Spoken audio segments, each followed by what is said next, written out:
सोनिया गांधी और राहुल गांधी से मिलने के बाद उन्नाव केस की पीड़िता ने कहा कि दोनों के आंखों में आंसू थे। उन्होंने हमें भरोसा दिलाया कि वे हमें इंसाफ दिलाने में मदद करेंगे। राहुल गांधी और सोनिया गांधी मेरी बात सुनकर रो रहे थे। मैं प्रधानमंत्री और राष्ट्रपति से भी मिलना चाहती हूँ। ये देश में पहली बार हो रहा है कि रेप के आरोपी को जमानत पर रिहा किया जा रहा है। इस आदेश ने देश की बेटियों को कमजोर कर दिया है। इस पूरी मुलाकात को लेकर के उन्नाव केस की पीड़िता ने और क्या कुछ कहा है, आप खुद सुनिए उन्हीं की जुबानी। शासन दिया कि हम आपको न्याय दिलाएंगे, आपको लीगल से भी न्याय दिलाएंगे। आप परेशान मत होइए, आपके साथ गलत हुआ है। एक जज साहब ने ये देश का पहला ऑर्डर है कि रेप के आरोपी को सजा रोक के उसको कोर्ट ने जमानत दे दी। जज साहब ने उनको जमानत दे दी। उनको उनके ऊपर दया, एक रेप विक्टिम के ऊपर दया ना करके रेप के आरोपी के ऊपर दया करके उनको जमानत दे दी गई। राहुल गांधी ने क्या कहा, आप लोगों से क्या भरोसा दिया? राहुल गांधी भैया जी ने यही बोला कि मैं तो पहले यही कहना चाह रही हूँ कि मैं प्राइम मिनिस्टर से भी मिलने का टाइम मांगा है, प्रधानमंत्री से भी मिलने का टाइम मांगा है, और राष्ट्रपति महोदय, क्योंकि वो एक लेडीज है जी। वो एक महिला है, महिला का दर्द तो समझती है। समझ गया। राहुल जी ने आप लोगों से क्या कहा? उन्होंने आश्वासन दिया है, बेटा आप परेशान मत होइए, हम आपको न्याय दिलाएंगे, लीगल से भी न्याय दिलाएंगे। गलत हुआ है आपके साथ में, आप हिम्मत मत हारिए। सोनिया जी ने क्या कहा? सोनिया जी उन्होंने भी, दोनों लोगों ने यही बोला है, आपको न्याय दिलाएंगे। भरोसा है आपको?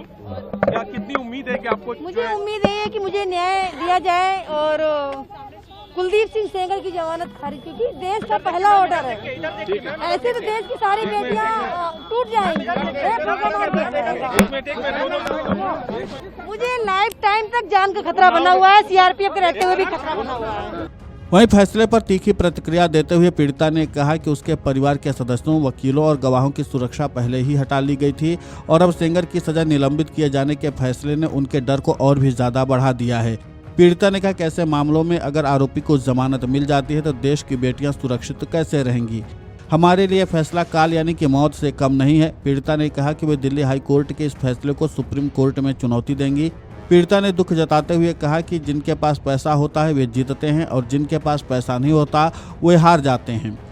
दिल्ली हाई कोर्ट ने उन्नाव दुष्कर्म मामले में मंगलवार को सेंगर की उम्र कैद की सजा निलंबित कर दी और दोष सिद्धि के खिलाफ दायर उसकी अपील पर अंतिम फैसला आने तक उसे जमानत पर रिहा करने का आदेश दिया। इससे पहले दिसंबर 2019 में एक कोर्ट ने 2017 में एक नाबालिग लड़की के अपहरण दुष्कर्म मामले में सेंगर को दोषी ठहराते हुए उसे उम्र कैद की सजा सुनाई थी। हाई कोर्ट ने अपने आदेश में यह भी साफ किया कि सेंगर पीड़िता के घर के 5 किलोमीटर के दायरे में नहीं जाएगा और न ही पीड़िता या उसकी मां को किसी भी तरह की धमकी देगा। अदालत ने कहा कि इन शर्तों के उल्लंघन की स्थिति में सेंगर को दी गई जमानत स्वतः ही रद्द हो जाएगी। लेकिन इसके बावजूद भी जो पीड़िता है वो किसी भी बात को मानने के लिए तैयार नहीं और लगातार इस मामले पर अपनी तीखी प्रतिक्रिया दे रही है। अब देखना महत्वपूर्ण होगा कि इस पूरे मामले पर क्या फिर से सुप्रीम कोर्ट की तरफ से कोई मदद मिलती है या नहीं मिलती। Video desk amarujala.com। अगर आप ये वीडियो YouTube पर देख रहे हैं तो हमारे चैनल को सब्सक्राइब कर बेल आइकन दबाएं और Facebook पर देख रहे हैं तो हमारे पेज को लाइक करें।